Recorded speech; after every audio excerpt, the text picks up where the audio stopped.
Hello friends, good morning and welcome to daily news analysis of the Hindu dated 2nd November. Okay, so one more month is gone. I hope your preparation is on track. But अगर अभी भी नहीं है तो please serious हो जाओ because after December panic will start. Okay, so get serious about the preparation and हम आपके साथ ऑलमोस्ट एक हफ्ते बाद न्यूज एनालिसिस कर रहे हैं क्योंकि बीच में इतना कुछ ज्यादा इंपॉर्टेंट आया भी नहीं था एंड सेकंड रीजन वाज कि Diwali holidays was one thing and prelims revision series जो थी हम लोग उसमें रेगुलर वीडियोस अपलोड कर रहे थे स्पेशली हमने साइंस टैग के 2 लेक्चर्स किए हैं इस बीच और एनवायरमेंट एंड इकोलॉजी में we have completed 6 lectures by this time okay और उसमें से काफी कुछ ऐसा है जो आज के न्यूज़पेपर में भी आपको मिलेगा हम लोग उसकी बात करेंगे. First news is with respect to GST receipts growth pick up again but still off target. देखिए यहाँ पर हमारे यहाँ पे सबसे हाईएस्ट क्या गया है अब तक जीएसटी का ऑलमोस्ट 2 लाख करोड़ से ऊपर. यहाँ पर अभी गया है 1,87,000 बट ये सब कुछ ऐसा सिग्निफाई नहीं करता है क्योंकि मार्केट में ऐसी कोई कंसिस्टेंट डिमांड नहीं है. ओके कांस्टेंट डिमांड नहीं देख रहे हैं आप इसमें देख ही सकते हैं कितना ऊपर जा रहा है फिर नीचे आ रहा है. सिर्फ जब फेस्टिव सीजन होते हैं तब ये डिमांड पिक कर जाती है उसके बाद वापस से नीचे आ जाती है. That shows one thing that लोगों के हाथों में कहीं ना कहीं जिसे हम लोग कहते हैं डिस्पोजेबल इनकम वो उतनी ज्यादा नहीं है. अगर डिस्पोजेबल इनकम ज्यादा होती तो ये जो फ्लक्चुएशंस आप देख रहे हैं जीएसटी के कलेक्शन में ये इतने ज्यादा नहीं होते. ठीक है कहीं ना कहीं थोड़ा सा कांस्टेंट हमें देखने को मिलता बट ये बहुत ज्यादा वेरिएशन है और ये सिग्निफाई करता है कि लोगों के हाथों में डिस्पोजेबल इनकम उतनी नहीं है और इसके कई रीजन हैं. सबसे पहला रीजन है इन्फ्लेशन क्योंकि जब महंगाई ज्यादा हो जाती तो people tend to hold money rather than spending because things are getting costly. इसी का एक एग्जांपल आपको मिलेगा कल की जो कार सेक्टर को लेके मार्केट ऑटोमोबाइल सेक्टर को लेके जो डेटा आया है दैट एक टाइम था जब 80% जो कार सेल हो रही हैं वो होती थी अंडर 10 लाख रुपीज की बट इसमें काफी मैसिव डिक्लाइन देखने को मिला है. आज ऑलमोस्ट 80% से ऊपर जो कार सेल हो रही हैं वो 10 लाख से ऊपर वाली हो रही हैं. ठीक है आप इसको अदर वे में भी देख सकते हैं कि शायद लोगों की इनकम बड़ी होगी इसलिए ऐसा हो रहा है but know that is not the case because overall जो नंबर है ऑटोमोबाइल सेल का वो काफी मैसिवली डिक्लाइन हुआ है. ये अभी इकोनॉमी पेज पे भी हम लोग को देखने को मिलेगा. ओके क्योंकि आज जो मिडिल क्लास है जो 10 लाख से नीचे की कार जनरली प्रेफर करती है उसके पास उतनी डिस्पोजेबल इनकम नहीं है. लेकिन एट द सेम टाइम जब और ज्यादा महंगी और लग्जरी कार की सेल ज्यादा बढ़ रही है हालांकि ओवरऑल सेल डिक्लाइन हुई है इसलिए ऑटोमोबाइल सेक्टर भी वरी है इस बात को लेके बट ये जो बड़ी गाड़ियों की सेल बढ़ रही है ये सिग्निफाई करती है कि हमारे यहाँ पर इनकम इनइक्वालिटी कितनी तेजी से बढ़ रही है. ठीक है जो जिसके बारे में हम बार बार बात करते जा रहे हैं कि कुछ इस तरह का नेक्सस देखने को मिल रहा है कुछ इस तरह की गवर्नमेंट की पॉलिसीज रही हैं पिछले कुछ सालों में जिसने मिडिल क्लास लोगों की इनकम को नेगेटिवली इंपैक्ट किया है both in urban sector as well as rural sector. Okay चलिए वो सेकंड थिंग है. बाकी यहाँ पर ये सब जो बातें ये उतनी इंपॉर्टेंट नहीं है. ठीक है एक इन्फ्लेशन रीजन होता है जिस वजह से डिस्पोजेबल इनकम डिक्रीज होती है उसके बाद वेज में उतनी ज्यादा ग्रोथ देखने को नहीं मिलती. अब इसके कई रीजन है. कंपनीज आर्टिफिशियल इंटेलिजेंस जैसी चीजें आने के बाद जैसे चैट जीपीटी वगैरह आने के बाद काफी सारे जॉब लॉस भी हो रहा है. At the same time industrial sectors में ऑटोमेशन एक नया थ्रेड बन के उभरा है. ऑटोमेशन पे मैंने आपको एक नोट दिया हुआ है already in the question answer format in my 20 minutes revision series. ठीक है क्योंकि ऑटोमेशन पे अगर क्वेश्चन आएगा you can easily handle that. Next is यहाँ पर सुप्रीम कोर्ट ने कुछ स्टैंड क्लियर किया है with respect to PMLA case में अगर आपको अरेस्ट किया जाता है तो बेल के ग्राउंड्स को लेकर उन्होंने कहा है कि sickness and infirmity are the grounds for bail in PMLA case as well. ये कहा है सुप्रीम कोर्ट ने क्योंकि जनरली हमने देखा मनीष सिसोदिया की तबीयत खराब रही सत्येंद्र जैन की तबीयत खराब रही खुद केजरीवाल ने भी क्लेम किया कि उनकी तबीयत खराब थी उनका बीपी ऊपर नीचे हो रहा है बहुत ज्यादा. ठीक है बट बेल नहीं दी गई बट सुप्रीम कोर्ट ने यहाँ पे क्लैरिफाई किया अगर कोई हेल्थ इशू सिकनेस जैसे इशू होते हैं तो बेल दी जा सकती है. मैं पीएमएलए पे ऑलरेडी आपके साथ मेंस 450 प्लस में टॉपिक डिटेल में कवर कर चुका हूं बट इसके कुछ प्रोविजन हम लोग आज दोबारा रिवाइज करेंगे because it's been some time उसको किए हुए. पहले हम बात करते हैं यहाँ पे सुप्रीम कोर्ट का क्या स्टैंड है. Sickness and infirmity of an accused are grounds for bail even under prevention of money laundering act 2002. क्योंकि इसमें सबसे बड़ी प्रॉब्लम क्या आती है इस एक्ट में. सबसे बड़ी प्रॉब्लम है कि यहां पर आपको खुद जो अक्यूज्ड है उस पर ये बर्डन लाई करता है कि यू प्रूफ कि आप गिल्टी नहीं है. ठीक है the burden of proof lies on the accused. कि आप गिल्टी नहीं है, ये आप प्रूव कीजिए, ये एक सबसे बड़ा इशू है। दूसरा, बेल में जज के डिस्क्रिशन की यहाँ पे बात आ जाती है। जज को जब तक नहीं लगता, उसको दो चीजों सेटिस्फेक्शन होना चाहिए। फर्स्ट, उसको पर्सनली ये फील होना चाहिए कि हाँ, इस केस में मैं इस पर्सन को बेल दे सकता हूं। एंड सेकंड रीजन इज कि ये पर्सन अगर बेल पे बाहर जाएगा तो ये और कोई फर्दर ऑफेंस कमिट नहीं करेगा। ये दो चीजें सेटिस्फाई होनी चाहिए जज के माइंड में, तभी जाकर आपको बेल मिल सकती है इस केस में। Section 45(1) of the PMLA specifically contemplates that a person who is sick or infirm may be released on bail if the special court so directs, but if the special court so direct, तो यहां भी discretion जज का ही आ जाएगा। Section 45 clause 1 of the section is very stringent. The accused would get bail only if the court was satisfied there were reasonable grounds for believing they were not guilty. पहला तो ये reason हो गया, जज को वो सेटिस्फेक्शन होना चाहिए कि ये पर्सन गिल्टी नहीं है। Second, court should be satisfied that the accused would not commit any offense while out on bail. ये होगा सेकंड प्रोविजन। ये दोनों कंडीशन जब सेटिस्फाई होगी तभी जज आपको बेल दे सकता है। However, the clause 1 allows court to discretion to exempt person below 16 years, women and sick or the infirm from these dual condition providing human relief। ठीक है, तो यही सुप्रीम कोर्ट ने कहा है कि इस क्लॉज 1 में, दिस सेक्शन 45 क्लॉज 1, हम लोग एग्जाम्प्ट कर सकते हैं ऐसे लोगों को जो 16 साल से कम है, या फिर वो विमेन है, या फिर वो बीमार है। ओके, अब हम लोग चलते हैं, एक बार क्विकली हम लोग देखेंगे फिर से about the PMLA act. Mains 450 plus में मेंस के पॉइंट ऑफ व्यू से हो चुका है ऑलरेडी। यहां पे हम लोग बात करते हैं, फर्स्ट एम क्या है, तीन एम है। सबसे पहला, prevent and control money laundering. Second is, अगर उस मनी लॉन्ड्रेड मनी से कोई प्रॉपर्टी बनाई गई है तो उसको कन्फिस्केट किया जाएगा। एंड थर्ड, उस पर्सन को पनिश किया जाएगा जिसने मनी लॉन्ड्रिंग की है। These are the three goals. की प्रोविजन में सिर्फ 6-7 पॉइंट्स याद रखिए, हम इन पे बात करते हैं। 6-7 पॉइंट्स सफिशिएंट होंगे आपके लिए। ठीक, सेक्शन 3 बात करता है अबाउट द डेफिनेशन। आखिर what is money laundering? That means कि ऐसा कोई भी एक्ट जिसमें आप डायरेक्टली या इनडायरेक्टली मनी लॉन्ड्रिंग जैसी एक्टिविटीज में इंगेज हो रहे हैं, उसे हम क्रिमिनल ऑफेंस मानेंगे। That is one thing. Second is, section 4 ये बात करता है पनिशमेंट की। अब यहां पनिशमेंट भी ना दो पार्ट में डिवाइड होती है। फर्स्ट, एक केस में आपको रिगरस इंप्रिजनमेंट दी जाएगी 3 से 7 साल की, अगर सिंपल मनी लॉन्ड्रिंग का केस है। लेकिन अगर ये केस आपका narcotics, drugs and psychotropic substances act के अंडर में आपने कोई ऑफेंस कमिट किया है, तो आपको इंप्रिजनमेंट दी जाएगी ऑलमोस्ट 10 ईयर्स की। ठीक है। सेकेंड इज सेक्शन 5, ये बात करता है about the confiscation and attachment of the property. Attachment of property, ऐसी प्रॉपर्टी जो आपने उस क्राइम के थ्रू बनाई होगी, वहां से जो पैसा आया उससे बनाइए, तो हम आपकी ये प्रॉपर्टी अटैच कर सकते हैं। इट्स नॉट लाइक कि आपने मनी लॉन्डर किया, ठीक है, कहीं से किसी का ब्लैक एंड व्हाइट किया, और उसके बाद आपने कहा कि ठीक है हो गई गलती, आप जो सजा देनी दे दो। नो, सजा तो दी जाएगी, लेकिन आपने उसकी उस पैसे की मदद से जो प्रॉपर्टी बनाई होगी, चाहे वो आपका घर हो, कुछ हो, वो भी अटैच कर लिया जाएगा आपको पनिशमेंट के अलावा भी। लेकिन यहाँ पे आपकी प्रॉपर्टी अटैचमेंट करने से पहले जरूरी होता है कि जो एडजुडिकेटिंग अथॉरिटी होगी वो इस कन्फिस्केशन को कंफर्म करे। ओके, और इसी के लिए इस एक्ट के अंडर में एडजुडिकेटिंग अथॉरिटी का भी एक प्रोविजन रखा गया था कि यहाँ पर एक स्पेशल एडजुडिकेटिंग अथॉरिटी सेटअप की जाएगी जो हैंडल करेगा मनी लॉन्ड्रिंग के केसेस को, और ये कंफर्म करेगा कि ये प्रॉपर्टी मनी लॉन्डर से आई है तो इसको अटैच किया जाए। Okay, that is. Second is special court, ये प्रोवाइड किया गया सेक्शन 43 एंड 44 में। okay, और ये क्यों बनाए गए? ताकि ट्रायल ज्यादा तेजी से की जा सके। Next is schedule offences. अब यहां पर कई एक्ट्स हैं जिनके अंडर में जो ऑफेंस है, अगर उन एक्ट को यहां पे इंक्लूड कर लिया गया कि इस एक्ट के अंडर में जो भी आपने किया है वो भी मनी लॉन्ड्रिंग के अंडर में आएगा, तो फिर वो शेड्यूल ऑफेंस माना जाएगा। यहां पर जैसे इंडियन पीनल कोड में, ठीक है, कोई क्राइम आपने ऐसा किया जहां पे इंडियन पीनल कोड में भी वो क्राइम है, तो उसको भी यहां पे इंक्लूड किया गया। यहां पे ये सारे जो एक्ट हैं उनको इसमें इंक्लूड किया गया ताकि ये शेड्यूल ऑफेंसेस की लिस्ट में आ जाए। आईपीसी हो गया एक, उसी तरीके से हमारा narcotics, drug, psychotropic substance, similarly arms act, ठीक है, wild life protection act.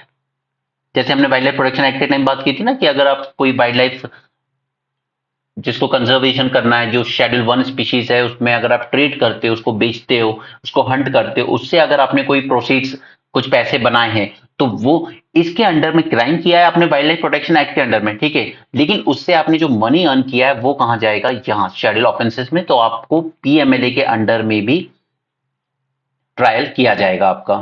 Okay, तो यहां पर जितने भी एक्ट मेंशन किए गए, ऐसे कई एक्ट मेंशन किए गए, बहुत सारे, ठीक है। तो इन एक्ट के अंडर में जो भी आप क्राइम पनिश करोगे, उस अगर ये एक्ट का नाम मेंशन किया गया है यहाँ पर पीएमएलए के अंडर में, तो वो माना जाएगा schedule offences. Section 12 obligation impose करता है on the banks, financial intermediaries and other authorities, कि अगर आपको कोई भी सस्पिशियस ट्रांजैक्शन देखने को मिलता है, जैसे सपोज कीजिए कि कोई अकाउंट है किसी बैंक में, उस अकाउंट में पिछले 3 साल से कोई बड़ी एक्टिविटी नहीं हो रही, बट सडनली उसमें देखा जा रहा है कि हर हफ्ते लाखों रुपए डिपॉजिट किए जा रहे हैं, विड्रॉ किए जा रहे हैं, तो वो एक्टिविटी सस्पिशियस मानी जाएगी और वो रिपोर्ट करना होगा इन्वेस्टिगेटिंग अथॉरिटीज को, ये जितने भी इंटरमीडियरीज हैं, चाहे वो बैंक्स हो, फाइनेंशियल इंस्टीट्यूशंस हो या कोई और। ओके, तो ये 6-7 की प्रोविजंस आप याद रख सकते हैं एग्जाम के लिए। नेक्स्ट इज, इनमें कुछ अमेंडमेंट किए गए फ्रॉम टाइम टू टाइम। 2002 में ये एक्ट आया और उसके बाद 2005 से लेकर यहाँ पे काफी सारे अमेंडमेंट किए गए, जिसमें सबसे इंपॉर्टेंट था 2005 में एक अमेंडमेंट किया गया जिसने गवर्नमेंट को पावर दे दी कि आप अटैच कर सकते हो एसेट और प्रॉपर्टीज को भी, अगर इन्वेस्टिगेशन अभी ऑन गोइंग है तो भी। अदरवाइज क्या होता था कि इन्वेस्टिगेशन, क्योंकि यहाँ पर राइट टू अपील भी होता है, अगर यहाँ पर मुझे स्पेशल कोर्ट ने पनिश कर दिया तो मैं हाई कोर्ट चला जाऊंगा, फिर सुप्रीम कोर्ट चला जाऊंगा, तब तक मैं अपनी इस प्रॉपर्टी पे पूरे ऐश कर सकता हूं, कोई दिक्कत नहीं है, ठीक है। तो ये अमेंडमेंट किया गया 2005 में बाय मनमोहन गवर्नमेंट, और उन्होंने कहा कि इस प्रॉपर्टी को हम अटैच कर सकते हैं अगर इन्वेस्टिगेशन ऑन गोइंग है तो भी।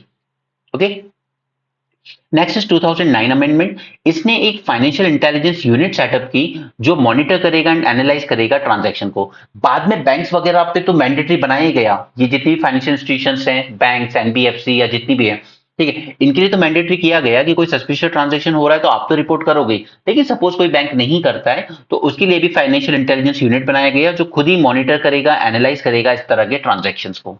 राइट, ये किया गया 2009 अमेंडमेंट में।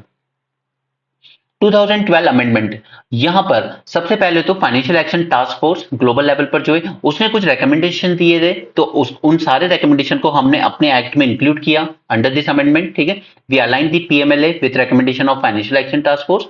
सेकंड इज, हमने डेफिनेशन को और ज्यादा वाइडन किया, क्योंकि हो सकता है कि मैंने डायरेक्टली कुछ नहीं किया है लेकिन मैंने किसी और का पैसा अपने पास रखा, ठीक है, जिससे मनी लॉन्ड्रिंग की होगी, या उस पैसे को मैंने यूज कर लिया कहीं और, ठीक है, तो उसने इनडायरेक्टली उस पैसे को मेरे थ्रू यूज किया, ठीक है। सपोज कि उसने मनी लॉन्डर किया, मुझे दे दिया कि ओके आप रख लो, मतलब फैमिली रिलेटिव है या जो भी मान लो, तो ऐसे में कन्फिस्केट किया जाएगा आपको concealment, acquisition, proceeds and use of proceeds of the crime, ठीक है, कहीं भी मैंने यूज की हो उसको भी कन्फिस्केट किया जाएगा, और ये डेफिनेशन को और वाइड करता है। नेक्स्ट इज, यहाँ पे इंट्रोड्यूस किया गया है concept about the corresponding law, corresponding law to combat the cross border money laundering. यहां से दुबई जाएगा, दुबई से स्विट्जरलैंड चला जाएगा, तो करस्पॉन्डिंग लॉ का कंसेप्ट भी इंट्रोड्यूस किया गया ताकि हमारे पीएमएलए के साथ साथ जो करस्पॉन्डिंग लॉ उस कंट्री में होगा उसके साथ हम लोग क्रॉस बॉर्डर मनी लॉन्ड्रिंग को डील करने की कोशिश करेंगे। फिर 2019 में दोबारा अमेंडमेंट किया गया, क्योंकि यहां पर डेफिनेशन में एक लूप होल रह गया था कि एक होता है कि मैंने उस मनी लॉन्ड्रिंग से डायरेक्टली कोई प्रॉपर्टी या वेल्थ बनाई, दूसरा होता है कि हो सकता है मैंने इनडायरेक्टली बनाई है उसके थ्रू, ठीक है। तो यहां पर एक नया प्रोविजन ऐड किया गया कि ऐसी प्रॉपर्टी जो सिर्फ डायरेक्टली नहीं बल्कि इवन इनडायरेक्टली भी अगर इस प्रोसीड ऑफ क्राइम से बनाई गई है तो उसको भी अटैच किया जाएगा, ठीक है, इनडायरेक्टली बनाई गई प्रॉपर्टी को भी। इसके अलावा ईडी को पावर दे दी गई to take the position of assets in foreign countries also. कई बार होता है कि मैं मनी लॉन्ड्रिंग कर रहा हूं लेकिन मैंने इन्वेस्ट कर लिया है फॉरेन में, ठीक है, कि वहां पे घर ले लिया, वहां पे सारी चीजें कर दी, और अल्टीमेटली क्या करूंगा, I will run from this country at the appropriate time. तो ऐसा ये प्रॉब्लम ना आए कि विजय माल्या ने यहाँ पे पूरा स्कैम किया और उसके बाद फॉरेन चला गया, वहां उसकी प्रॉपर्टी ऑलरेडी थी। अब ये भी प्रोविजन है ईडी के पास कि आप फॉरेन कंट्रीज में भी एसेट्स को अटैच कर सकते हो, कन्फिस्केट कर सकते हो, ठीक है। देन सबसे लेटेस्ट 22 में अमेंडमेंट किए गए, क्योंकि यहां पर अब दूसरी चीजें, नए चैलेंजेस निकल के आने लगे थे। तो it allowed ED to file complaint based on investigation of other agency. अब जो तमिलनाडु वगैरह का जो केस हुआ उसमें क्या हुआ, उसमें यही हुआ कि जो दूसरी एजेंसीज है, सपोज कि एनआईए ने कोई केस हैंडल कर रहा था कि यहाँ पर टेररिज्म के लिए मनी लॉन्ड्रिंग की गई है। तो इन्वेस्टिगेट किसने की? एनआईए ने।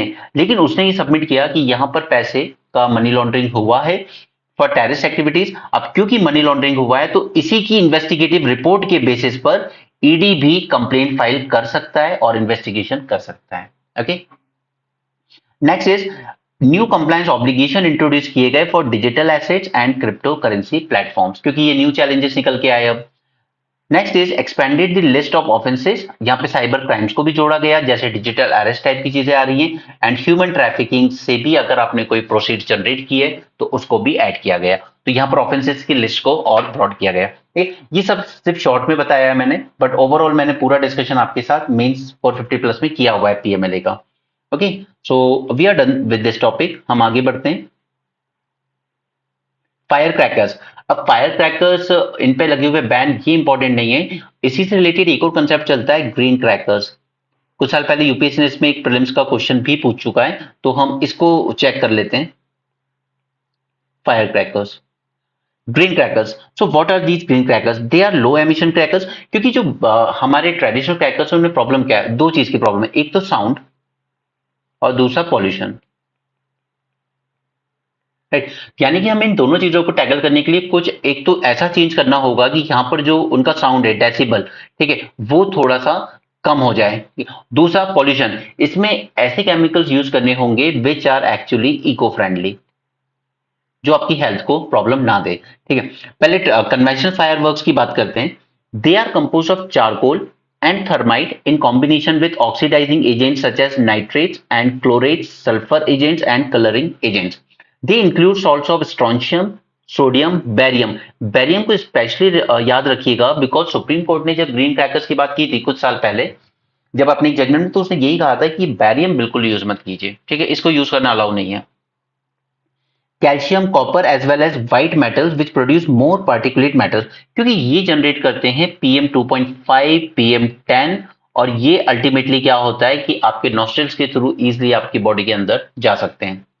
दे emit the sound of 160 to 200 decibel. ठीक है, तो यहाँ पे सुप्रीम कोर्ट ने दो चीजें हाईलाइट की थी, एक तो ये बैरियम का यूज बंद कीजिए क्रैकर्स में, और दूसरा कि ये जो आपका साउंड है क्रैकर बर्स्ट होने पे, इस ये थोड़ा कम से कम होना चाहिए। ठीक है, तो इन दो चीजों को ध्यान में रखते हुए ग्रीन क्रैकर्स के कंसेप्ट को डेवलप किया गया।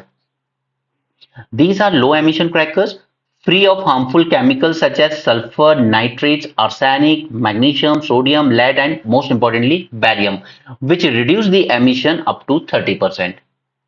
और इसमें जो नॉइज भी है उसका लेवल क्या होगा? 100 टू 130 डेसिबल, जबकि उसमें 160 से ऊपर होता है ट्रेडिशनल वालों में। कैसे आइडेंटिफाई करोगे कि ग्रीन क्रैकर है या नहीं? तो उसके लिए ग्रीन लोगो लगाया जाएगा और क्यूआर कोड भी लगाया जाएगा डिफरेंशिएट करने के लिए। इसे बनाया किसने? सीएसआईआर ने। और ये फॉल करते हैं अंडर 3 कैटेगरीज। वन इज स्वास, second is star, third is सफल। स्वास, this is safe water releaser which suppress the dust released by releasing water vapors in the air। अब जब ये बर्स्ट होता है तो अपने साथ कुछ वाटर वेपर्स भी रिलीज करता है, ताकि जितनी भी डस्ट वहां से उस वक्त उड़ी होगी बर्स्ट के टाइम, तो उसको वाटर वेपर नीचे वापस से बिठा देगा। ठीक है, इसलिए इसका नाम रखा गया स्वास, that is safe water रिलीजर। It does not comprise potassium nitrate and sulfur, and particulate dust release will reduce approximately by 30%. Second is star. It is safe thermite cracker which does not comprise potassium nitrate or sulfur, and it emits reduced particulate matter disposal and reduced sound intensity. Third is supple, that is safe minimal aluminium which has minimum usage of aluminium and use magnesium instead. It ensures reduction of sound in comparison to traditional crackers. Okay, तो अब ये PYQ है, आप इसको attempt कर सकते हैं। Let's check this. With reference to green crackers consider following statement. Green crackers release water vapour and don't allow dust particles to rise, correct. They are produce using barium nitrate as an alternative for banned chemical zeolite. नहीं, zeolite को तो use करना है, barium nitrate को नहीं करना है, यही सुप्रीम कोर्ट ने स्पेसिफिकली अपनी जजमेंट में मेंशन किया था। ठीक है, तो this will be wrong statement. Swas, star and Safal, these are forms of green crackers, that's right. तो थर्ड वन, सो हमारा हो जाएगा answer 1 and third statement is correct. Okay, आगे चलते हैं। यहां पर एक छोटी सी न्यूज है। Shah unveils Gujarat largest waste to energy power plant. अब waste to energy power plant की जब हम लोग बात कर रहे हैं तो हम लोग के लिए बार बार न्यूज में क्यों आता है? फर्स्ट इज क्योंकि हमारे पास वेस्ट टू एनर्जी प्लांट बहुत कम है।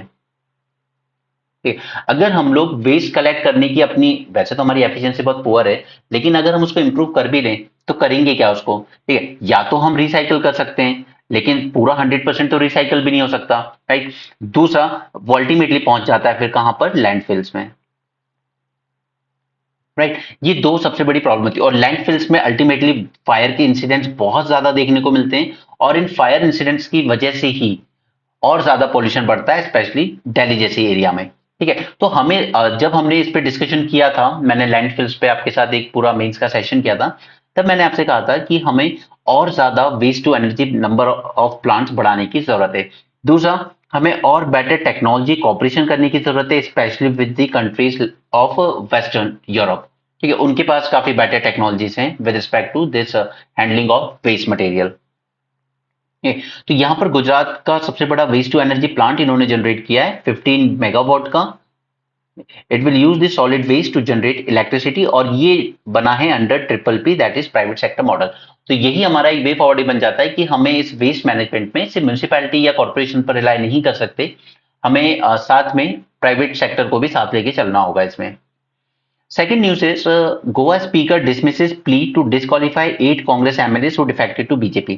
अब यहाँ पे हुआ क्या था उस टाइम इलेक्शन में? दैट 40 सीट्स थी गोवा की असेंबली में। ठीक है, out of this Congress won 11 seats. ठीक है, आईएनसी। अब इस 11 में से 8 लोगों ने ज्वाइन कर ली बीजेपी। अब बीजेपी की टोटल मेजोरिटी हो गई 28 सीट्स आउट ऑफ 40। ठीक है, अब यहां पे क्या कहा गया कि ये 8 लोग क्योंकि कांग्रेस की टिकट पे जीत के आए थे, और 10th शेड्यूल हमारा क्या कहता है? Anti defection law. अगर आपने उस पार्टी की मेंबरशिप छोड़ दी है जिससे आप इलेक्शन जीत के आए थे, तो आपको डिस्क्वालीफाई किया जाएगा, राइट? बट यहां पे अब गोवा की जो गवर्नर है उन्होंने क्या स्टैंड लिया है? उनका स्टैंड ये है कि देखिए 11 में से 8, और प्रोविजन क्या है एंटी डिफेक्शन लॉ में कि अगर 2/3 लेजिस्लेटिव मेंबर, क्योंकि अगर आपके जितने एमएलए उसमें से 2/3 किसी पार्टी में आके मर्ज हो जाते हैं तो वो डिस्क्वालीफाइड नहीं होंगे। यही प्रोटेक्शन दी गई है ना, अगर 2/3 आ गए तो प्रोटेक्शन नहीं, कोई डिस्क्वालिफिकेशन नहीं होगा। और यही हुआ यहाँ पे, 11 में से 8 ने बीजेपी ज्वाइन कर ली। तो कांग्रेस ये क्लेम करती है कि इनको डिस्क्वालीफाई करना चाहिए, जबकि बीजेपी ने इनको डिस्क्वालीफाई करना तो छोड़िए, वो उल्टा मिनिस्टर बना दिया। और जब 10th शेड्यूल के रिफॉर्म की हम लोग बात करते हैं ना, तो उसमें वे फॉरवर्ड में यही एक पॉइंट लिखना होता है कि ऐसे जो भी लोग जो पार्टी चेंज करके आते हैं इलेक्शन के बाद, इन्हें एटलीस्ट 3 साल तक मिनिस्ट्रियल पोस्ट ना दी जाए, ताकि वो टेम्पटेशन खत्म हो। अल्टीमेटली सब जानते हैं ऑफकोर्स कि ये क्यों पार्टीज चेंज करते हैं। ठीक है, तो यहाँ पे जो गोवा के स्पीकर है इन्होंने इस प्ली को बिल्कुल डिसमिस कर दिया है, because para 2 of 10th schedule read with article 191 of constitution on the ground that they have voluntarily given up membership of the original party, in this case Congress, on the ticket on of which they had contested the legislative election। But यहाँ पे इनका कहना है कि 2/3 of the members of legislature party हमारी तरफ आए जीतकर, तो ये डिस्क्वालीफाइड नहीं होंगे, ये प्रोविजन अलाउ है। ठीक है, तो 10th शेड्यूल आप लोगों के साथ मैंने पहले डिस्कस किया हुआ है। सो ये उसका एक क्लासिक एग्जाम्पल है कि आप 2/3 लोगों को अगर अपनी तरफ ले आते हैं तो डिस्क्वालीफाई होने से बच जाते हैं वो लोग। नो, ये may be we can say कि ये बहुत ज्यादा फार फेस्ट चला गया है यहाँ पर कोर्ट। उसका ये कहना है कि स्पाउसल प्राइवेसी, ठीक है, इस केस में दोनों की बात हो रही है, वाइफ की भी और हस्बैंड की भी। Spousal privacy is a fundamental right and evidence obtained bye violating is inadmissible. अब एक केस सिनेरियो इमेजिन कीजिए जहां पर ये केस जो आया ना, मैं उसी को डिस्कस कर रहा हूँ, कोई इमेजिनरी सिनेरियो नहीं है। यहाँ पे क्या हुआ, हस्बैंड ने वाइफ की फोन कॉल की लिस्ट निकाली, उसमें उसको ये दिखा that this wife is cheating on him. इसके बाद जब ये केस कोर्ट में गया तो कोर्ट ने कहा कि नहीं नहीं, उस लड़की का, आपकी वाइफ का, ठीक है, आपकी वाइफ अभी भी एक सेपरेट आइडेंटिटी है, आप उसको ओन नहीं करते, ठीक है, तो she has a right to privacy. तो आपने उसकी फोन कॉल उसकी मर्जी के बिना निकाली है, और ना ही कोई आपने कोर्ट से परमिशन ली। ठीक है, अगर कोर्ट आपको ऑथराइज करता, या कोर्ट इस केस में ये कहता है कि चलिए इनको डाउट है अपनी वाइफ पे, डिवोर्स का केस चल रहा है, तो यहां पे कॉल लिस्ट निकाली जाए, अगर कोर्ट ऑर्डर करता तो बात ठीक होती। ठीक है, लेकिन यहां पर इस बंदे ने खुद से अपनी वाइफ के फोन कॉल्स यूज किए और उसको प्रेजेंट किया कोर्ट में as a evidence that she is cheating on me. तो कोर्ट का कहना है कि नहीं, हम ऐसे किसी भी एविडेंस को एडमिसिबल नहीं मानेंगे, क्योंकि आपने अपनी वाइफ का राइट टू प्राइवेसी वायलेट किया है। आपको कोई राइट नहीं है उसका फोन चेक करने का या फिर उसके कॉल डिटेल्स निकालने का। ठीक है, तो यहां पर फंडामेंटल राइट वेमेन का राइट टू प्राइवेसी वो वायलेट हुआ, हाई कोर्ट का ऐसा कहना है।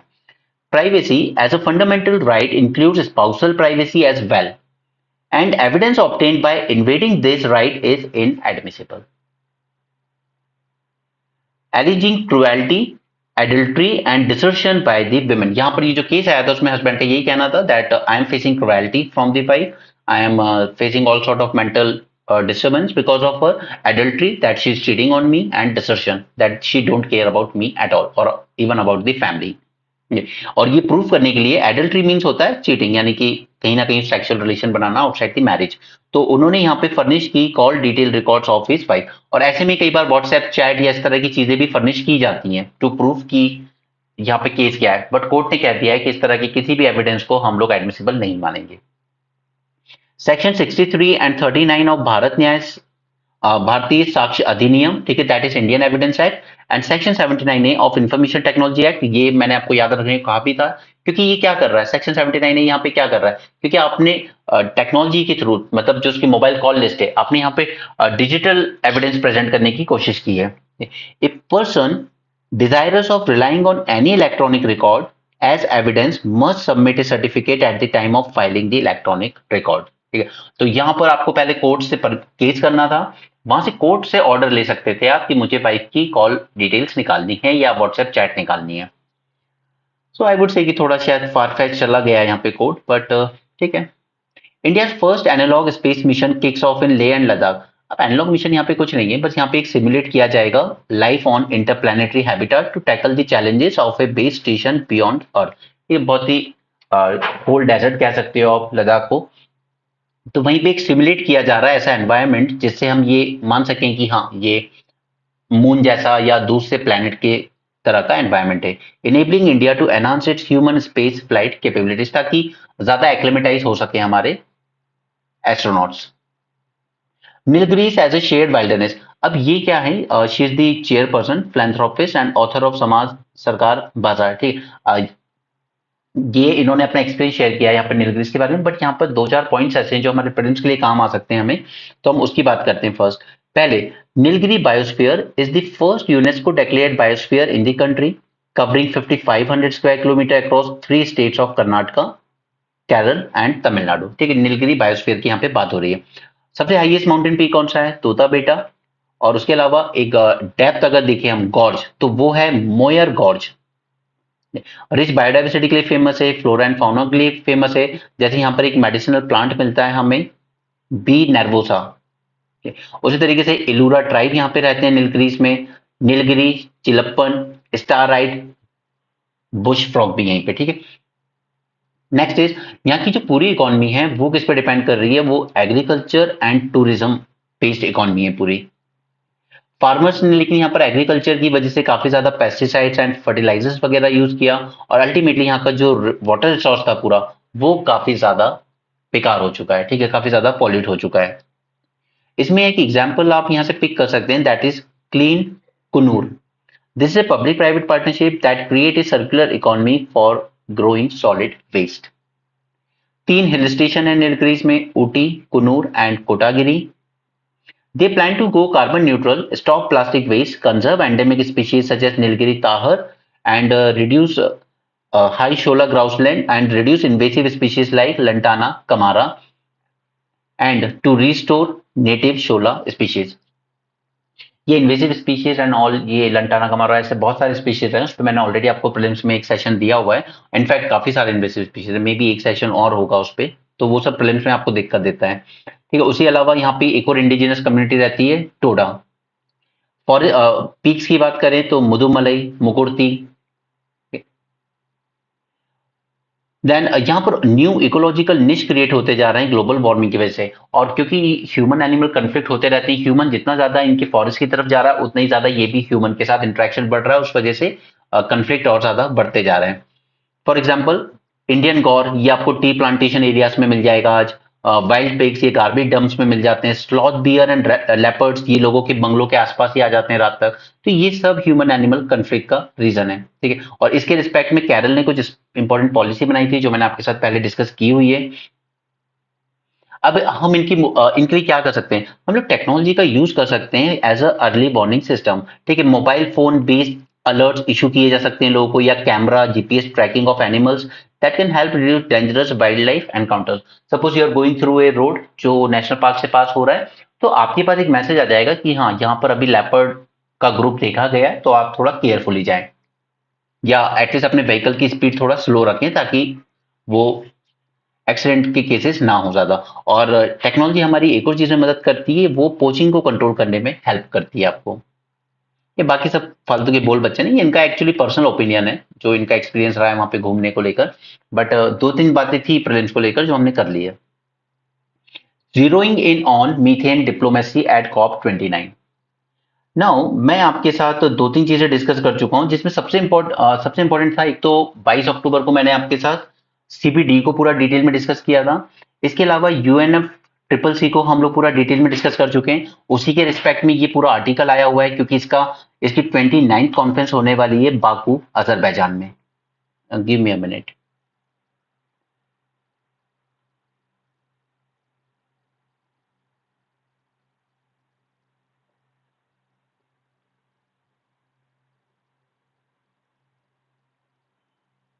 ऑलराइट, बाकू अजरबैजान में इसकी कॉन्फ्रेंस होने वाली है यूएनएफ ट्रिपल सी, ठीक है। ये सब बेसिक अब तक आपको याद हो गया होगा, रियो 92 समिट, ये तीन चीजें निकली थी वहां से। UNF CCC, UNF CBD convention on biological diversity, ये हमने 22 अक्टूबर पूरा डिटेल में डिस्कस कर लिया था, आज तक इसके जो भी डेवलपमेंट्स हुए। And similarly UNCCD that is combating desertification, ठीक है। इसी की कॉप 29 सबमिट होने वाली है। एट द सेम टाइम इसकी भी कॉप होने वाली है, कॉप 15 है आई थिंक 15 ही है, ठीक है। ये होने वाली है कोलंबिया में। और क्लाइमेट चेंज की कॉप होने वाली है आपकी बाकू अजरबैजान में। ये कंफ्यूज मत होना कि कौन सी कॉन्फ्रेंस ऑफ पार्टीज कहाँ चल रही है। तो इसमें जो होने वाला है, इसमें यहाँ पे क्या होगा कि आपका पहले एक फंड बनाने की बात की गई थी $100 बिलियन का, जिसमें डेवलप कंट्रीज फंडिंग देंगी क्योटो प्रोटोकॉल के अंडर में। अब क्योटो प्रोटोकॉल तो 2020 में हो गया एक्सपायर। अब हमें करना है यहाँ पे एक न्यू फ्रेमवर्क फंडिंग को लेकर। तो यहां पर डेवलप करने की बात की जा रही है new collective quantified goal. It is nothing but जो फंड बनाने की बात की गई थी डेवलप कंट्रीज के थ्रू, उसी का एक न्यू नेम दिया गया है, न्यू कलेक्टिव क्वांटिफाइड गोल। ओके, इसको सेटअप करने की बात की जाएगी कॉप 29 में, जब ये सबमिट होगा फ्रॉम 11 नवंबर। ओके, इसके अलावा इसने एक एक्शन एजेंडा रखा है होस्ट कंट्री ने, अजरबैजान ने, जिसने बात की है कि हमें we need to increase the battery storage capacity 6 fold. क्योंकि हम लोग बात तो कर रहे हैं रिन्यूएबल एनर्जी बनानी है, अलग अलग सोर्सेज से बनानी है, वो ठीक है अपनी जगह, लेकिन स्टोर कहाँ करोगे। अब इसी को लेकर कई तरह की बैटरीज की बात की जाती है। एंड कल ही मैंने आपके साथ एक लेक्चर रिकॉर्ड किया है रिवीजन सीरीज में, lecture number 2 under science tag, जिससे मैंने आपके साथ सारी बैटरीज की बात की है, from lithium ion batteries to solid ion. और इसके अलावा और भी इनके जो ऑल्टरनेटिव्स हो सकते हैं उनकी बात की हमने। हमने फ्यूल सेल्स की बात की है, क्योंकि वो भी हमारे लिए एक स्टोरेज का ही काम करेंगे। उसके अलावा हाइड्रोजन को लेकर अगले सेक्शन में बात करेंगे हम लोग, हाइड्रोजन फ्यूल सेल्स की भी बात होगी वहां पर। इसके अलावा तो यहाँ पर जितनी भी अलग अलग तरह की बैटरीज की बात की गई है, ठीक है, उसी तरीके से एक सैंड बैटरी भी आई है। ये सब न्यूज में रही है पिछले 3 साल में। तो ये लेक्चर नंबर 2 में आपको मिल जाएगा in the science tag prelims revision module, ठीक। तो पहला तो यहाँ पे अजरबैजान ने यही बात की कि we need to increase the battery storage capacity almost 6 times, क्योंकि वर्ल्ड ने अपने सामने टारगेट तो रख लिया है कि हमें 2030 तक इतना रिन्यूएबल एनर्जी जनरेट करना है, बट स्टोर कहाँ करोगे। Similarly dramatically expand electricity network and cut methane emission from organic waste. Now this is the topic of this article about the methane. अब मीथेन को लेकर मैं आपके साथ पहले दो तीन पॉइंट्स डिस्कस करूंगा जो मैंने आपके साथ प्रीलिम्स रिवीजन सीरीज के राइट लेक्चर नंबर 1 में डिस्कस किए थे, ठीक। वो सारी चीजें एक बार रिवाइज कर लेते हैं कि हमने वहां पे क्या क्या बात की थी मीथेन को लेकर, तभी हम इस आर्टिकल को समझ पाएंगे। फर्स्ट थिंग इज कि मीथेन को लेकर हमने कुछ बेसिक्स जाने थे about about this. Simple simple hydrocarbon होता है CH4 से, स्कूल में आपने पढ़ा ही होगा। It is a primary component of natural gas, right, you know this. Odourless होती है, कलरलेस होती है, टेस्टलेस गैस होती है, it is even lighter than air. जब आप इसको बर्न करते हो तो अल्टीमेटली एक ब्लू फ्लेम जनरेट होता है, right. It is the second most important green house gas after carbon dioxide, ठीक है, ये सेकंड मोस्ट इंपॉर्टेंट है। लेकिन सेकंड मोस्ट इंपॉर्टेंट है वो अपनी जगह, ठीक है, बट द प्रॉब्लम इज कि इसका जो वार्मिंग पोटेंशियल है it is 84 times of carbon dioxide. Carbon dioxide जितनी हीट ट्रैप करती है उससे 84 टाइम्स ज्यादा हीट ट्रैप करती है मीथेन, ठीक है, लेकिन ये थोड़ी शॉर्ट लिव्ड होती है। कार्बन डाइऑक्साइड ज्यादा सालों तक एटमॉस्फेयर में रहेगी, but methane will be very short lived. But methane का एक जो सबसे बड़ा डेंजर क्रिएट वो करती है आपके लिए, वो करती है कि ये ग्राउंड लेवल ओजोन जनरेट करने में मदद करती है। ग्राउंड लेवल ओजोन, जो कि सीधे सीधे आपकी ब्रीदिंग प्रॉब्लम क्रिएट करता है, ठीक है। मेजर सोर्सेज की अगर हम बात करें, मेजर सोर्सेज की बात करें, अगर नेचुरल नेचुरल एक तरफ हो गए, दूसरी तरफ हो गए एंथ्रोपोजेनिक। नेचुरल में वेटलैंड्स ये एक बहुत बड़ा सोर्स है, लेकिन हम at the same time wetland conservation की भी बात करते हैं। दूसरा दूसरा हमारे एग्रीकल्चर में इशू है पैडी फील्ड को लेकर, ठीक है? और थर्ड है livestock. We have the largest livestock population, क्योंकि इनकी बॉडी में जाकर क्या होता है कि ये जो एक्सक्रीटा होता है कैटल का या अदर लाइव स्टॉक का, दे अंडरगो एंटरिक फर्मेंटेशन, और उसमें मीथेन प्रोड्यूस होता है as a byproduct, right. Anthropogenic की अगर हम बात करें तो यहाँ पे बायोमास बर्निंग एक सबसे बड़ा रीजन है, ठीक है, जैसे वुड या एग्रीकल्चर रेसिड्यू, ठीक है। और सेकंड लैंडफिल्स। लैंडफिल में एक तो डिकम्पोजिशन होता रहता है, उसके उसके अलावा साथ में यहाँ पे कई बार फायर के इंसिडेंट्स भी हो जाते हैं, तो एमिशन और ज्यादा बढ़ जाता है। और थर्ड एंथ्रोपोजेनिक रीजन होता है फर्टिलाइजर, या और जो इंडस्ट्रियल प्रोसेस हैं जिनसे मीथेन रिलीज होता है, ठीक है। तो ये बात हो गई रीजंस की। अब ग्लोबल लेवल पे जो इनिशिएटिव चल रहे हैं उनमें सबसे इंपॉर्टेंट मैंने आपके साथ डिस्कस किया था रिवीजन सीरीज में, ग्लोबल मीथेन प्लेज। ये लॉन्च किया गया था कॉप 26 में इन 2021। कलर चेंज कर लेता हूँ, it's not good, okay. COP 26 में लॉन्च किया गया था। इसमें ऑलमोस्ट 111 कंट्रीज ने पार्टिसिपेट किया है, और this initiative was led by USA and European Union. Goal क्या था? गोल था कि हमें 30% तक का रिडक्शन करना है मीथेन एमिशन में बाय 2030, लेकिन इंडिया ने इसको ज्वाइन नहीं किया।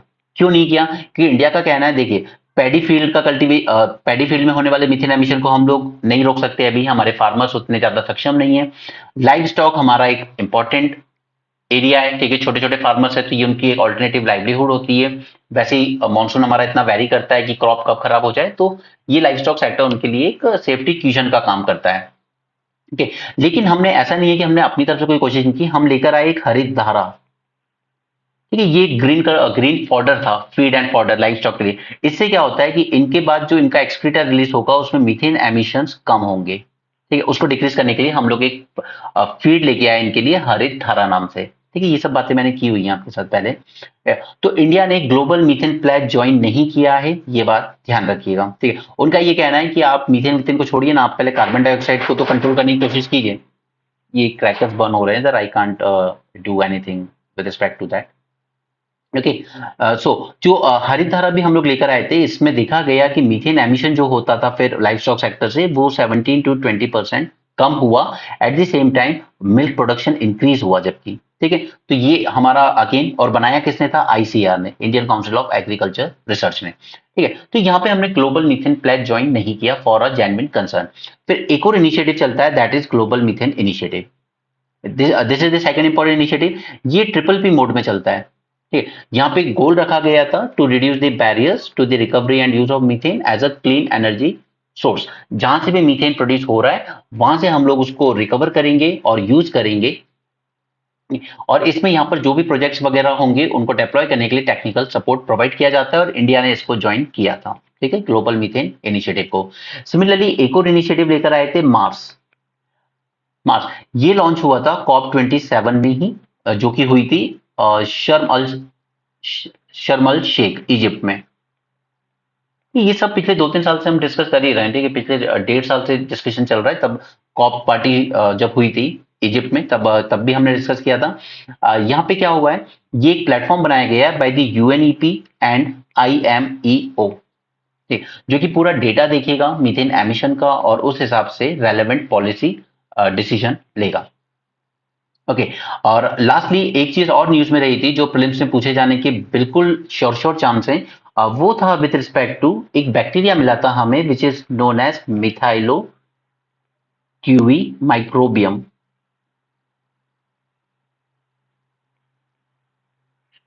ब्यूरिटेंस 5GB1C। ये जो बैक्टीरिया हमें मिला था ये मीथेन को कंज्यूम कर रहा है। ओके, तो ये बहुत अच्छी बात थी। अब मतलब एक तरह का मीथेनोट्रॉप है, ठीक है, मीथेन को अगर ये कंज्यूम कर लेगा तो इंसान को ज्यादा कुछ करने की जरूरत नहीं पड़ेगी। तो इस क्या यही एक मीथेनोट्रॉप है जो आज तक मिला है? नहीं, ऐसा नहीं है, पहले भी हमें मिले हैं और बहुत सारे हैं जो इस तरह का मीथेन रिमूव कर सकते हैं एनवायरमेंट से। बट प्रॉब्लम ये थी उनके साथ कि उन्हें चाहिए मीथेन का कंसंट्रेशन एटलीस्ट 5000 टू 10,000 पार्ट्स पर मिलियन, तब जाकर वो कर पाते थे, ठीक है। लेकिन ये वाला जो बैक्टीरिया मिला इसकी खासियत ये थी कि ये low methane concentration as low as 500 ppm इस पर भी वर्क कर रहा है इफेक्टिवली, इसलिए रिसर्चर्स को लगा कि दिस इज द बेस्ट मिथेनोट्रॉफ जितना अभी तक हमको मिला है उन सभी में, ठीक है। तो इस बैक्टीरिया का नाम याद रखेंगे आप, 5GB1C। ऑलराइट, तो ये सारी बातें मीथेन को लेकर हो चुकी हैं हमारी पहले, और प्रीलिम्स रिवीजन सीरीज के लेक्चर नंबर 1 में ही हमने ये बात की थी, 1 या 2, आई डोंट रिमेंबर एग्जैक्टली, 1 और 2 में भी। चलिए वापस आते हैं इस आर्टिकल पे। ये आर्टिकल फोर्स कर रहा है मीथेन पे दैट 30% ग्लोबल वार्मिंग के लिए रिस्पॉन्सिबल कौन है? मीथेन, क्योंकि इसका वार्मिंग पोटेंशियल बहुत ज्यादा है। Crucially, on a 100-year time scale, methane has 28 times greater global warming potential than carbon dioxide and 84 times more potent on a 20-year time scale. अब यहां पर यूएस चाइना में वैसे इशू चलते रहते हैं, बट एक जगह पे ये दोनों कॉमन ग्राउंड पे पहुंचे कि मीथेन एमिशन के लिए हमें कुछ करना चाहिए। और इन दोनों ने क्या किया, यूएई के साथ मिलकर जब कॉप 28 हुई थी दुबई में, ठीक है, तो यूएस, चाइना एंड यूएई इन तीनों ने मिलके स्पॉन्सर किया एक summit on methane and other non carbon dioxide emission. यानी कि अभी भी कार्बन डाइऑक्साइड को साइड में रखा हुआ है सबने, मीथेन और अदर गैसेस पर फोकस किया जा रहा है। और चाइना ने अपना एक पहला नेशनल प्लान भी रिलीज किया to control the methane emission.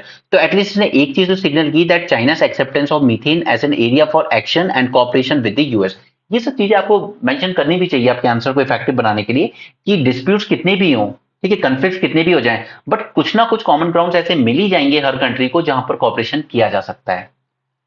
India, we are third largest source of anthropogenic methane emission. So this is an opportunity to leverage the US-China methane partnership to gain sector specific financing and capacity building support. ठीक है, तो US China UAE ने जब ये launch किया तो हमें इसको ज्वाइन करना चाहिए। तो उससे हमें दो बेनिफिट होंगे, एक तो सेक्टर स्पेसिफिक फाइनेंसिंग मिल जाएगी, जैसे हमने हरित धारा बनाया उस तरह का कि लाइफ स्टॉक सेक्टर से कैसे कम कर सकते हैं हम लोग, या राइस पैडी कल्टीवेशन से कैसे रिड्यूस कर सकते हैं। At the same time capacity building भी होगी हमारे मैन पावर की, किस तरीके से हमें इनको हैंडल करना है।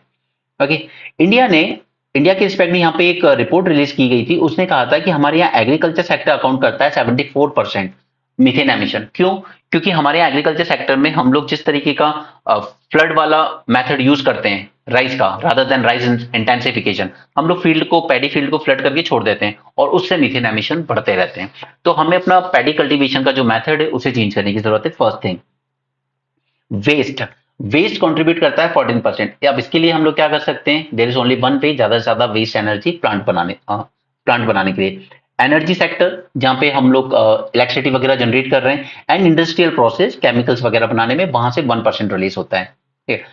उसके अलावा जो लैंडफिल साइट्स हैं उनमें फायर लगने की वजह से भी मीथेन एमिशन होते हैं। तो ये जो domination of agriculture, live stock and rice cultivation है, इसीलिए इंडिया काफी हेजिटेंट रहा और उसने ग्लोबल मीथेन प्लेज को ज्वाइन नहीं किया, जो कि यूएस और यूरोपियन यूनियन ने लॉन्च किया था कॉप 28 के दौरान। गोल क्या है? To cut the methane emission 30% by 2030, ठीक है, जो मैंने आपको अभी बताया।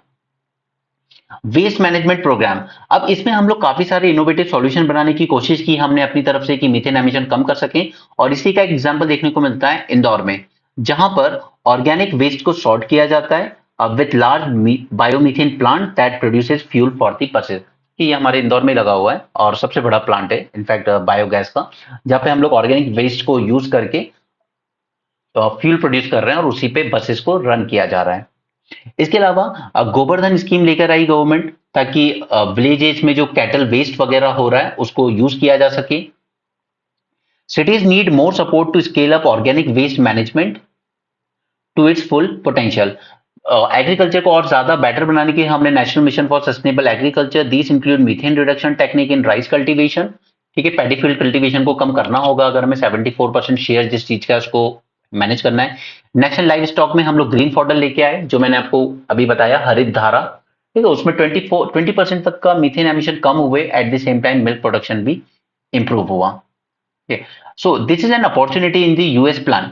सो अब जब कॉप 29 में हम लोग मिलेंगे तो India's methane diplomacy can come in, and US China methane partnership while limited compared to their past cooperation still creates an opening for India to seek concrete assistance for its methane mitigation efforts. Okay, so we can gain financing as well as capacity building support for reducing emission from at least from the waste sector. ठीक है, waste management जो कि 14% contribute कर रहा है। ठीक है, but problem ये है कि डेटा क्वालिटी बहुत पुअर है। अब इसी के लिए ये जो मार्स प्लेटफॉर्म लॉन्च किया गया है, उससे वो क्या कर रहा है, वो डेटा ही प्रोवाइड करेगा हमें। ठीक है, तो ये सारी चीजें एक जगह पे मैंने आपको समझा दी है। और मोस्ट इंपॉर्टेंट थिंग इज कि प्रीलिम्स रिवीजन सीरीज मॉड्यूल में मैंने ये सारी चीजें एक एक करके आपके साथ डिस्कस की थी डिटेल में। ये सारे इनिशिएटिव हम डिस्कस कर चुके हैं। इसलिए मैं आपको कहता हूँ फॉलो करना है तो फिर सारे इनिशिएटिव करो, क्योंकि जो चीज उधर हो गई उसको सेम यहाँ रिपीट करना is not worth. India silent after US imposes sanctions on 19 Indian entities. अब ये तो श्योर था कि पिछले कुछ टाइम से हम रशिया के साथ डील कर रहे थे कॉन्स्टेंटली। ठीक है, S-400 मिसाइल्स हमने उनसे खरीदी, हमने उनसे ऑयल परचेज करते रहे। ईरान के साथ हमने डीलिंग ऑयल के केस में तो कम कर दी, बट अदर देन हमने ईरान पे जो सैंक्शंस लगे उनको पूरी तरीके से फॉलो नहीं किया, सिर्फ ऑयल रिड्यूस किया हमने। लेकिन हम बार बार पुश करते रहे कि चाबहार प्रोजेक्ट, क्योंकि हमारी मजबूरी है कनेक्टिविटी, पाकिस्तान रूट देता नहीं है तो हमें सेंट्रल एशिया एक्सेस करने के लिए कुछ तो करना होगा। ठीक है, INTC, international north south transport corridor, उस पर भी हम लोग वर्क कर रहे थे ईरान के साथ। ठीक है, इसके अलावा रशिया हमसे जो पैसे मिल रहे थे ऑयल वगैरह के थ्रू, वो क्या कर रहा है, यूक्रेन में उससे वॉर फाइनेंस कर रहा है। राइट, देन कनाडा में जो एलिगेशंस लगे कि अमित शाह ने सैंक्शन किया था कुछ लोगों का मर्डर यहाँ पर, तो उस वजह से भी यूएसए के साथ भी, और यूएसए ने भी हमें अक्यूज किया कि यहाँ पे हमारे एक और पन्नून है, उनके मर्डर प्लान किया गया था बाय इंडिया। तो इन सब वजह से एक चीज तो एक्सपेक्टेड थी कि आज नहीं तो कल इंडिया की भी काफी सारी एंटिटीज पे सैंक्शंस लगेगा। ओके, तो यहाँ पर इंडिया की 19 एंटिटीज पर यूएसए ने सैंक्शन इंपोज किया, बट अगेन इंडिया का यही कहना है हम यूनिलैटरल सैंक्शंस को नहीं मानते, इसलिए हमने रशिया, ईरान या कनाडा के साथ तो खैर अलग इशू है, रशिया ईरान के साथ हमने एंगेजमेंट इसलिए रखा है क्योंकि हम यूनिलैटरल सैंक्शन नहीं मानते। आपको इन पे सैंक्शन लगाना है तो आप यूनाइटेड नेशन सिक्योरिटी काउंसिल से अप्रूव कराइए, बट वो अप्रूव हो ही नहीं सकते क्योंकि रशिया खुद वहां बैठा हुआ है वीटो करने के लिए। हालांकि इंडिया ने इस पे कोई स्टैंड अभी रिस्पॉन्स दिया नहीं है सैंक्शन पे। US decision to put 19 Indian entities under sanctions for providing dual use technologies to Russia। अब ये इसने नया ब्लेम लगाया इंडिया पर कि हमने कुछ ऐसी टेक्नोलॉजीज प्रोवाइड की है रशिया को जो ड्यूअल यूज, यानी कि सिविलियन में भी पर्पस में भी यूज हो सकती है और मिलिट्री पर्पस में भी। Calling them third country sanctions evaders, US Treasury Department imposed sanctions on nearly 400 companies and individuals from 17 countries, जिसमें से इंडिया की भी कुछ कंपनीज हैं। अब इसमें नुकसान क्या होगा, बस यही होगा कि ये कंपनीज यूएसए के साथ ट्रांजैक्शन नहीं कर सकती, या यूएसए में रह रहे लोग इन कंपनीज के साथ ट्रांजैक्शन नहीं कर सकते। ओके, हालांकि इसके बाद भी दोनों कंट्रीज ने कहा है कि हमारे पास और भी अपॉर्चुनिटीज है जिसमें हम लोग कोलैबोरेट कर रहे हैं, जैसे clean energy supply chain, defence cooperation. ठीक है, जैसे ICET बनाया हमने, initiative on critical and emerging technology, this was launch in 2023। ये सारी चीजें टाइम एंड अगेन मैंने आपके साथ बार बार डिस्कस की है, इसलिए मैं इन पे शॉर्ट नोट बार बार नहीं दे रहा हूं आपको। US Treasury sanctions against a number of Indian entities for links to Russia and Iran since 22. USA will now freeze all property of the sanctioned companies and owners in the United States and ban all transaction by US citizens with them। ठीक है, तो अब इसमें हमारी जो भी entities आएंगी उनकी अगर कोई प्रॉपर्टी यूएस की टेरिटरी में है तो वो फ्रीज कर ली जाएगी, टेम्पररी ही बट फ्रीज की जाएगी। ठीक है, और ये सब किया गया है एक्चुअली क्योंकि वहां भी इलेक्शन चल रहे हैं अभी, इलेक्शन टाइम पे ये सब चीजें होती हैं। ठीक है, क्योंकि इंडिया का सपोर्ट कहीं ना कहीं ट्रंप एडमिनिस्ट्रेशन की तरफ ज्यादा दिख रहा है, अभी भी इलेक्शन में भी क्लियर दिख रहा है। और जो बाइडेन एडमिनिस्ट्रेशन है, ठीक है, जहां से कमला हैरिस इस बार कैंडिडेट है, वो कहीं ना कहीं थोड़ा सा इंडिया के थोड़ा एंटेगोनिस्ट ही मानी जाती है ये पार्टी। ओके, तो ये इलेक्शन की वजह से है, बट ये टेम्पररी है थोड़े टाइम में, इसलिए इंडिया ने इसको सीरियसली लिया भी नहीं और कोई रिस्पॉन्स दिया भी नहीं है। ओके, सबको पता है कि maybe there is high possibility कि ट्रंप वापस आएंगे और वो इंडिया के ज्यादा क्लोज है। Escalating tension between India and Canada over the Niger killing case and recent accusation that Home Minister Amit Shah had directed the killing of Canadian Khalistani activists last year. ठीक है, तो इनके साथ हमारे relation और नीचे जा रहे हैं। 22 अक्टूबर को हम सीबीडी के बारे में सब कुछ डिस्कस कर चुके हैं, पूरी डिटेल देख लेना, नोट्स पीडीएफ फाइल में होंगे, वहां से पढ़ लेना। कॉप 16 होने जा रही है यहाँ पे, I was wrong that time, COP 15 नहीं 16 होगी यहाँ पे काली कोलंबिया में। अब इसको लेकर एक और चीज थी जो पिछले साल हुई थी। ओके, यहाँ पर ग्लोबल एनवायरमेंट फैसिलिटी जो है, ठीक है, जो फंडिंग प्रोवाइड करती है, इसकी असेंबली की एक मीटिंग हुई थी यहाँ पर, और global biodiversity framework fund GBFF इसे रेटिफाई कर दिया गया था। ठीक है, ये मैंने आपको प्रीलिम्स रिवीजन सीरीज में पढ़ा दिया है। यहाँ पे India expects to spend around 81,000 crore on biodiversity and conservation from financial year 25 to 2030। ये सारा डेटा आपको देना पड़ता है कॉप की जब मीटिंग होती है कि हम कितना पैसा खर्च कर रहे हैं, क्या क्या प्लान कर रहे हैं बायोडाइवर्सिटी को कंजर्व करने के लिए। We have updated submission at the ongoing 16th edition of CBD in Colombia, और हमने कहा है कि हम 80,000 तक इसमें इन्वेस्ट करेंगे। फाइनेंशियल रिसोर्सेज को लेकर हमेशा ही इशू रहता है इसमें, और यहाँ पे एक टारगेट 19 था, मैंने आपके साथ डिस्कस किया हुआ है, Kunming Montreal global biodiversity framework. Okay, और यहाँ पे ये चीज हम ऑलरेडी कर चुके हैं। और एक और चीज है that is digital sequence information. अब देखिए प्रीलिम्स में कई बार सीधा सा क्वेश्चन आ जाता है कि डिजिटल सीक्वेंस इन्फॉर्मेशन किस चीज के रिस्पेक्ट में था, तो ये बायोडाइवर्सिटी के रिस्पेक्ट में है, और ये बनाया गया है for implementation of national biodiversity strategies and action plan. Okay, remember this digital sequence information. ठीक है, ये बायोडाइवर्सिटी कंटेक्स्ट में अगर नहीं पता होगा तो वहां पर गट फीलिंग कहेगी कि ये कोई टेक्नोलॉजी इंफॉर्मेशन टेक्नोलॉजी से रिलेटेड है, but no. This coming protocol refers to biodiversity goal previously agreed upon by countries to reverse and stop biodiversity loss by 2030, while DSI, it is one of the agreements currently being debated upon by countries in Colombia and deals with equitably sharing the benefits from uploading genetic data of organism in global database. Okay, so इस पे star mark कर लो because this is something जो आपसे पूछे जाने के high chances हैं। ठीक है, DSI, ये DSI को आप याद रखेंगे, इस पे क्वेश्चन आने की हाई प्रोबेबिलिटी है। Next is Naga group urge centre to finalize peace deal this year. जब मैंने आपके साथ नॉर्थ ईस्ट डिस्कस किया था तब मैंने नागा पीस अकॉर्ड की बात की थी आपके साथ। ठीक है, उसमें इसाक मुइवा एक ग्रुप था, इसकी बात हो गई थी। इसके बाद सेकंड मोस्ट इन्फ्लुएंशियल ग्रुप है एक और, उसका कहना है कि आप जो भी टर्म्स उस टाइम डिसाइड हुए थे वो फाइनलाइज कीजिए।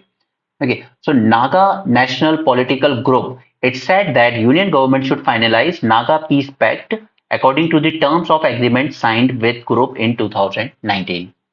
Okay, ये चाहते हैं एक separate page in Indian passport for the Nagas and A bicameral legislature इन नागालैंड। ये इनकी दो डिमांड है। इसके अलावा ये चाहते हैं एक separate contingent of Nagas in all international events. अब जैसे ओलंपिक हो रहे हैं अगर, तो ये चाहते हैं वहां पे हमारा सेपरेट कंटिजेंट जाएगा नागा का। ठीक है, जैसे अभी इंडिया में जा रहे हैं नागालैंड के खिलाड़ी भी खेलने, बट ये चाहते हैं कि जितने भी इंटरनेशनल इवेंट्स होंगे उसमें सेपरेट कंटिजेंट भेजा जाए नागास का। तो ऐसी बेहुदी डिमांड एक्सेप्ट नहीं करने वाली है कोई गवर्नमेंट।